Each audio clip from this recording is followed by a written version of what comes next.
ናት። እኔ አይደለሁም። ትዳሬ እንድበትን ያደረገችኝ ዲና ናት። ልጆቼ እንድለያይ ያደረገችኝ ዲና ናት። በአንተ ላይ የውሸት ምስክረት እንድንመሰክር ያደረገችን ዲና ናት። በቃ ሁሉ ነገር ዲና ናት። የገዛ ጎትህን ወይስ የገዛ ወንድሜ ያስገደለችው ደግሞ ዲና ናት። ለምን ንብረት እንዳይካፈል ልጆቹ ጎዳና ላይ እንዲወጡ አንተም ለማስገደል የምትሞክረው በንብረት ምንም ነገር እንዳትካፈል። ምክንያቱም አንተ ታዋቂ ነህ። አንተ ከብዙ ከህግ አካላት ጋር ትተዋወቃለህ። ያ ነገር እኛ ያሸንፈናል። ስለዚህ ሳያሸንፈን በፊት እኛ መጀመሪያ እሱ ማጥፋት አለብን ብላ አቅዳ ሆነ ብላ ተነስታ ነበረ። ግን ነገራቶቹን አልተሳካለትም። ስለዚህ ባደረግኩት ነገር በሙሉ በጣም አንተን ይቅርታ መጠየቅ እፈልጋለሁ። አንተ ምንም ያደረግከው ነገር የለም። ምንም የምታውቀው ነገር የለም። ስለዚህ እባክህ ይቅርታ አድርግልኝ ብላ ዛሬ ሉል ጋር መታለች። ሉልን ያን ነገር ያው ሉል ለመስማት ምንም ነገር የሚገድበው ነገር የለም። ማዳመጥም ይችላል፣ መስማትም ይችላል፣ መልስ መመለስም ይችላል። ማሻአላ አላህ ሲፈጥረው በሁሉ ነገር እውቀት ሰጥቶት ነው የፈጠረው። ለሁሉም ሰው ትረፍ፣ ሰውን አድን፣ የሰውን ችግር ተረዳ ያለው ልጅ ነው። ስለዚህ ምን ጊዜ በህይወት ዘመናችሁ ሰውን ለማስከፋት አትሞክሩ። ሰውን ለመበደል አትሞክሩ። ሰውንን ያልሆን ነገር ለማድረግ አትጣሩ። ተማሪ ያው በመጨረሻ ይቅርታ ጠይቃ እግሩ ስር ነው የተደፋችው። ያደረግኩት ነገር በሙሉ ይቅርታ፣ ያደረግነው በሙሉ ይቅርታ ነው ያለችው። በቃ ምን አፏ በሙሉ ተያይዘዋል እኮ ውድ ቤተሰቦች፣ ምን የምታወራው ነገር ጠፍቶባታል። ስለዚህ የሁሉ ነገር ሰበብ የሁሉ ነገር እጣ ፋንታ እህቴ ናት። እህቴ መጠየቅ አለባት።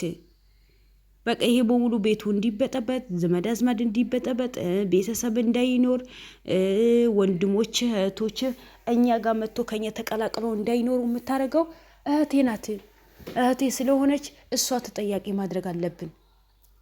እኔም በዛ ሰዓት ሉልን እንደዚህ እናድርገው፣ ሉልን እንበድለው፣ ሉልን እናጥፋው፣ ሉልን ያልሆነ ነገር ያደረገ ነው ብላ የወንድሞችን ልጆች ማለት የአጎቶችን ልጆች እኔ ከልጆቼ ጋር ከባሌ ጋር እንድላይ ያደረገችኝ እሷ ናት። ስለዚህ በህይወት ዘመን ሁሉ ነገር መከራ እንድታይ፣ እንድትታመም፣ ብዙ ነገራቶችን እንዲሳከርበት ጓደኞች፣ የስራ ባልደረቦች በሙሉ ብር ከፍለን አንተን ለማጥፋት ማናደርገውን ጥረት አልነበረም። ግን አሸነፍከን። ለሁሉ ነገር አንተ እውነት ይዘህ ስለምትጓዝ አሸንፈንሃል። አሸነፍከን። እኛ አንተ እናሸንፋለን ብለን ተነስተን አንተ እኛ አሸነፍከን። ስለዚህ አሁን ሁሉ ነገር አልቋል።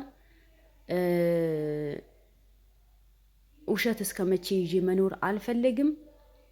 ውሸት መቼም ተደብቃ አትኖርም። እውነት ሁሌ አሸናፊ ናት።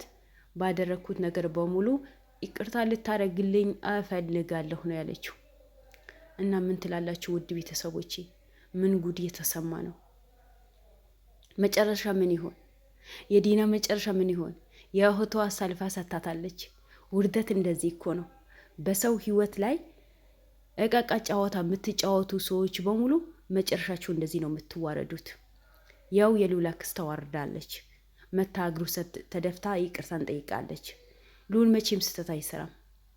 ሉል እንኳን በቤተሰቦቹ ለማንም ማያውቃቸው ሰዎች እኮ አልቅሶ የሚያስተካክልላቸው ልጅ እኮ ነው። እሺ ዛሬ ምን ተገኝቶ ተብሎ ነው ሉልን በዚህ ልክን ልትወነጅሉት? ወንጀል ሰርተዋል፣ እንደዚህ ያድርገዋል፣ እንደዚህ ብለዋል ብላችሁ በዚህ ልክ ሉልን ለማጥፋት የምትነሱት ምን ስለሆናችሁ ነው? ማን ስለሆናችሁ ነው? እንዴት ሳስችሏቸዋል? ሉልን ይሄ የሚገባው ልጅ ነው? እንኳን እናንተ ዘመዱ አዝማዱ አብሮ ይብላችሁ አብሮ ይጠጣችሁ የወንድማችሁ ልጅ መወለድ እኮ ቋንቋ እኮ ነው። አቶ አርጋቸው እኮ አሳድጎታል፣ አስተምሮታል፣ ለጥሩ ደረጃ እንዲደርስ አድርጎታል። ጥሩ ስለ ምግባር እንዲኖረው አድርጎታል። የዛሬ የእሱ አርአያ ይዞ እኮ ነው የሚጓዘው እንጂ የወርቁ አርአያ ይዞ አይደለም የሚጓዘው። አባቴ አንዳርጋቸው ብሎ ነው የሚጓዘው እንጂ ወርቁ ነው ብሎ አይደለም የሚጓዘው። እሱ ባሳደገው ልክ፣ እሱ ባስተማረው ልክ፣ እሱ ባሳየው ስነ ምግባር እኮ ነው የሚጓዘው እንጂ ወርቁ ባሳየው እኮ አይደለም። ወርቁ አስረግዞ ጠፋ እንጂ ልጁ ምን አይነት ይሁን፣ ቀይ ይሁን፣ ነጭ ይሁን፣ መጥፎ ባህሪ ኑረው ጥሩ ባህሪ ኑረው ያውቃል አያውቅም? ሶ ያንዳርጋቸው ልጅ ነው እንጂ ልዑል የወርቁ ልጅ ነው ብለን አፋችን ሞልተን መናገር አንችልም። ለምን ዛሬም ቢሆን ልዑል እኮ ሙሉ ስሙ፣ ሙሉ መታወቂያው፣ ሙሉ ፓስፖርቱ እኮ ልዑል አንዳርጋቸው ነው የሚባል ተብሎ ይጠራል እንጂ ልዑል ወርቁ ተብሎ እኮ አይጠራም። ከአሁን በኋላ ስም ማስቀየር አይችልም ልዑልን። ስለዚህ ለምን በዚህ ላይ ተበድሉታላችሁ? ለምን ቢያንስ ለወንድማችሁ አትሉም እንዴ? እሺ ወንድማችሁ ሲሞት ልዑል ለእኔ ልጅ አይደለም የወርቁ ልጅ ነው ብሎ ተናግረዋል። ይናገር ሞት። ምክንያቱም ምናልባት የወርቁ ልጆች ካሉ እንዳያገባቸው ገብቷቸው ኋላ ምክንያቱ የአባቱ ልጆች ናቸው። የሰው ልጅ ብዙ ነገር አለ። መናገሩ ያኔ መጥፎ ነው ብዬ አለም። ነገር ግን ለእነሱ ከሚናገር ለልዑል ልጄ ማማክርህ ነገር አለ እንደዚህ ነገር ብሎ ቢነግረው ቀላል ነገር ነበር። ያው እነሱ ሊያውቁ ስለፈለጉ ነው ነገራቶች በሆኑ ወደዛ የወሰደው። አሁን የሞተ ሰው ወቃሽ አያድርገን። እኛ የሞተ ሰው መውቀስም የለብንም። እኔ አንዳርጋቸው ምንም አይነት ጥፋት የለበትም፣ ልዑል ምንም አይነት ጥፋት የለበትም። ግን እነዚህ አክስት ተብዮ በዚህ ልክን ያልሆን ነገር የሚያደርጉ ስራቸው በሙሉ የሆነ ጠማማ ነገር ልዑልን ለማጥፋት በዚህ ልክ የሚጥሩት እኔ ምን አይነት አስተዳደግ ወይስ ምን አይነት ሕሊና ቢኖራቸው ነው? መቼም አስተዳደጋቸው መጥፎ ቢሆን ኖሮ የልዑልን አባት በዚህ ልክ ጥሩ አይሆንም ነበር። እነሱ ካደጉ በኋላ ካገቡ በኋላ ነው የተበላሹት። ይሄ በሙሉ ነገሩ በሙሉ እንዲበላሽ የምታደርገው ዲና ናት እንጂ ሌላ ሰው አይደለም። በዙሪያቸው ሂዳ ልዑልን እንዲጠሉ ነው ያደረገችው። በዙሪያቸው ሂዳ ልዑልን እንዲያወግዙት ነው ያደረገችው። ስለዚህ ለምን በዚህ ልክ ለምን እንሄዳለን? በዚህ ልክ ለምን ክፋት እናስባለን? ያው መጨረሻ ክፋትሽ ውርደት ሆነ። የገዛ እህትሽ ነው መታ ያዋረደችሽ በሚዲያ። ይሄ በሙሉ የምታደርገው እሷ ናት። በአንተ ላይ እንድንነሳ ያደረገችው እሷ ናት ያለችው። ስለዚህ ያንቺ መጨረሻ ምን ይሆን? ምን አይነት ሰው እንደሆነች አላውቅም። እኔ ዲናን ማንነቷ ያወኳት መች እንደሆነ ታውቃላችሁ? ልዑልን ለመሸወድ ሆነ ብላ ተነስታ እንፈራረም ያለችው ቀን ነው። ብዙ ጊዜ ልዑልን ለመጣል ማታደርገው ጥረት እኮ የለም እሷ።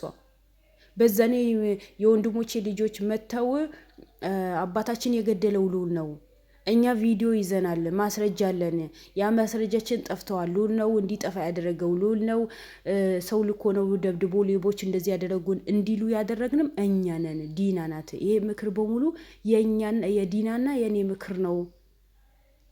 ከውርደት ቀን አላህ ይጠብቃል። የዛኔ ስብሰባ ላይ ነበርን። ስብሰባ ላይ ሆነን እንደዚህ ብላችሁ ልዑልን መክሰስ አለባችሁ።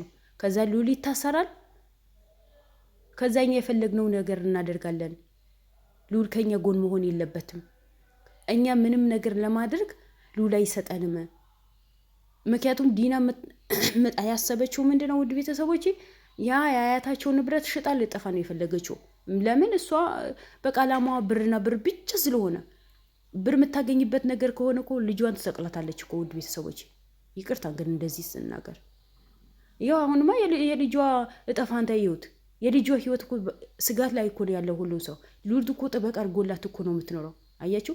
እናቷ እዛ ጋር ክፋት ስትሰራ፣ ልዑል ግን እዚህ ጋር ልጇን የተንከባከበላት ነው። ያ ጥሩ ስለ ምግባር ስላለው በጥሩ ስሜት ስላሳደጉት ሰውን እንዴት እንደሚንከባከብ ስለነገሩት ቤተሰቦቹ፣ እናቱ ጥሩ ስለሆነች አባቱ ጥሩ ስለሆነ። ግን እቺ ዲና ተብዬዋ ከየት መጣች? ምን አይነት አረመኔ እንደሆነች እኔ ምንም አውቀው ነገር የለም። ስለዚህ ማንኛውም ነገር በሰው ህይወት ላይ ክፋት ምናስብ ከሆነ መጨረሻችን እንደዚህ ውርደት ሆኖ ነው የሚቀረው። ምንም ነገር ይሁን ምንም በሰው ህይወት ላይ ገብተን መበጥበጥ የለበትም። የሰውን ህይወት ማጥፋት የለብንም።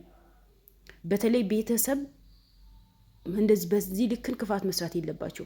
ምክንያቱም ተለያይታችሁ ማትለያዩ ሰዎች እንኳን ልዑል የወንድማችን ልጅ አይደለም ብላችሁ ብታስቡ የልዑል ወንድሞች እኮ የእናንተ ወንድማችሁ ልጆች ናቸው እኮ የልዑል ወንድሞች። ስለዚህ ልዑል መቼም በልዑል ላይ ክፋት ስትሰሩ ጊዜ እነዛ ያንዳርጋቸው ልጆች እኮ ደስ የሚላቸው እንዳይመስላችሁ። ምክንያቱም ወንድማቸው ነው፣ እሱ ነው ያሳደጋቸው።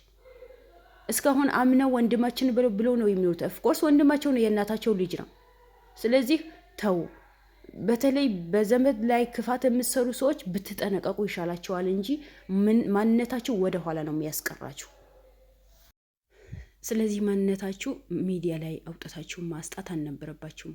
ዛሬ ሆነ ትላንትም ከሉል ጎን ሆናችሁ ነገራቶቹ ማስተካከል ሲገባችሁ ሉልን ለማጥፋት ሆነ ብላችሁ አቀዳችሁ ተነስታችኋል። ግን ተዋርዳችኋል። ምን ልታደርጉ ነው አሁን? ውርደታችሁ ምን ላይ ነው? ለሉል አይን እንዴት ታዩታላችሁ? ግን ደፋር ነሽ፣ በጣም ደፋር ነሽ። ደፋር ነሽ ያልኩሽ ለምን እንደሆነ ታውቂያለሽ? ያ ሁሉ በደር ሰርተሽበት ያ ሁሉ ወንጀል ሰርታችሁ ዛሬ ሉልን ይቅርታን መጠየቅ መምጣት በጣም ድፍረት ነው። ለምን ይቅርታን ጠየቅሽ አይደለም፣ የሰው ልጅ አጥፍተዋል፣ ይቅርታን መጠየቅ አለብን። ነገር ግን በዚህ ልክ ወንጀላችሁት፣ በዚህ ልክ እንዲታመም አድርጋችሁት፣ እናቱ ሐኪም ቤት ለሐኪም ቤት ስትመላለስ፣ አንዴ ጠበል ስትሄድ፣ ጓደኞቹ በሙሉ ተሰቃይቶ፣ ህዝብ በሙሉ ከሉል ጋር ያለቀሰ፣ ግን እናንተ እዛ ስብሰባ ላይ ሆናችሁ ሉልን ለማጥፋት ሆነ ብላችሁ አቀዳችሁ ተነስታችኋል። እረ የሰው ክፋት እንዶ ሰው ምን አይነት ሰው ነው ግን? በእርግጥ አለ ሰው መኖሩ እኮ አትችሉም። ነገር ግን በዚህ ልክን ክፋት ማሰብ እኔ እንጃ አላቅም። በተለይ በቤተሰብ የተባለ የገዛ ዘመድ አዝማድ ነው የተባለ ሰው በዚህ ልክን ክፋት ማሰብ አግባብ ነው ብዬ እኔ አላስብም። ግን ተማሩ። ማንኛውም ሰው ክፋት የምትሰሩ ሰዎች፣ ክፋት ለመስራት ሆነ ብላችሁ የምትነሱ ሰዎች ከሉል ቤተሰብ ተማሩና ተቀጡ። ክፋት ለማንም አይጠቅሙ። ክፋት ወደ ኋላ ያስቀራል እንጂ ወደፊት አያመጣም። በተለይ ቤተሰብ ሳይሆን በማንኛውም ሰው ላይ ክፋት አትስሩ። እናንተ የእጃችሁ ፈጣሪ ይሰጣችኋል። ያ ነገር በእናንተ ላይ መጥፎ ነገር ከመፈጠሩ በፊት መጠንቀቅ አለባችሁ። ለእጃችሁ ነው የምታገኙት። ስለዚህ ሉል ሀቅ ስለወጣ እውነቱ ስለታወቀ የእነሱ ሴራ ስለሆነ እዛን ያጎቱ ገለዋል እንደዚህ ብነዋል ተብሎ ያ ሁሉ ያደረጉት ያጎቶቹ ልጆች የከሰሱ ሁሉ ሀቅ ስለወጣ እንኳን ደስ ብሎሃል። እኔ በጣም ደስ ብሎኛል። ውድ ቤተሰቦቼ ሉልን እንኳን ደስ አለህ በሉት። ምክንያቱም ሀቁ ወጥተዋል። የሌለበት ነገር ነው ስም የተሰጠው ነበረው። ጭራሽ ያላየው ነገር ነው ስም የተሰጠው ነበረው። በዛ ሰዓት ብሎ ነበር ተው እኔ ለእናንተ ከፈው አይደለሁም፣ እኔ በእናንተ ላይ እንደዚህ ነገር አላደርግም፣ እኔ አጎቴ መሳሳላት አጎቴ እንደዚህ ነገር አልሰራም ሲልጋቸው ጊዜ አንተ አስመሳይ ነህ፣ የሚዲያ ሰው ስለሆን ሰው ስለምታቅ ስለ ህግ ስለምታቅ ጓደኞች ስላሉ በቃ ያኔ ብዙ ነገር ነው ያወሩት ነበረው። ዛሬ ምን ሊወጣችሁ ነው? የዛን ያፋችሁ ሞልታችሁ የተናገራችሁ በሙሉ ምን ሊወጣችሁ ነው? ይብላኝ ለእናንተ። እሱማ እውነት ይዞ ስለሚጓዝ ሀቁ ወጥተዋል። እናንተ ነው የምትዋረዱ። እወዳችኋለሁ። ሰላም አለይኩም ወራህመቱላሂ ወበረካቱ። ላይክ አድርጉ ውድ ቤተሰቦቼ። ባይ ባይ። መልካም ቀን